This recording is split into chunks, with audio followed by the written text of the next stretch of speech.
লোক নাই কইতে গেলে, মাল থেকে অনেক ব্যাপারী পলাইতেছে। এখন তো বাজার মোটামুটি ভালোই আছে। ঢাকা শহর যখন লোকজন বাড়বে, এই সব কিছুর দামই বাড়বে। ধরেন এখন খাওয়া কম, ক্রেতা কম, সব কিছু কম।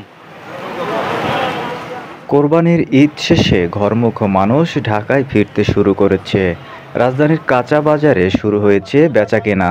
তবে স্বাভাবিক সময়ের চেয়ে ক্রেতা কম ও পণ্যের দামও তুলনামূলক কমেছে।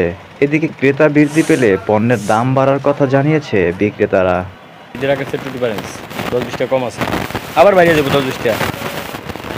এই পাবলিক ঢুকলে আবার বাইরে যাবো 2-3 দিনের ভিতরে, আবার দেখবেন যে 50-60 এর নিচে নাই। ঈদ পরবর্তী বাজার ইনশাল্লাহ আজকে লাগাইছি, মোটামুটি মালের দাম মোটামুটি নিয়ন্ত্রণে আছে। কাস্টমার ক্ষেত্রে খুব কম, কারণ সব তো এখন থেকে আসে নাই, বুঝছেন না, টুকটাক আছে আর কি। মোটামুটি ঢাকা শহর যখন লোকজন বাড়বে, এই সব কিছুর দামই বাড়বে। ধরেন এখন খাওয়া কম, ক্রেতা কম, সব কিছু কম।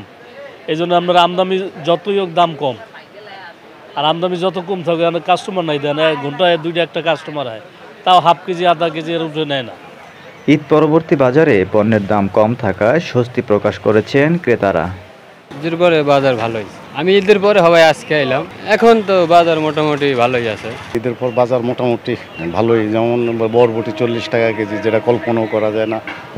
গাজর 60 টাকা কেজি যাইতেছে দেশিটা, এটাও কল্পনা করা যায় না। পেঁপে 30 টাকা কেজি। তো এবার সর্বমোট বাজারটা আসলে লোক বল কমের বিদায় আমার মনে হয় এখন শাকসবজির দামটা একটু কম। এখন তাদের যে মালটা আসছে বাইরের থেকে, এটা তাদের বিক্রি হইতেছে না, তারা হয়তো কিনা দামে ছেড়ে দিচ্ছে। পণ্যের দাম কম বেশি থাকায় বাজারে সবসময় মিশ্র প্রতিক্রিয়া দেখা যায়। তবে বেশিরভাগ ক্রেতাদের দাবি জনগণের নাগালের ভিতরে থাকুক সকল পণ্যের দাম।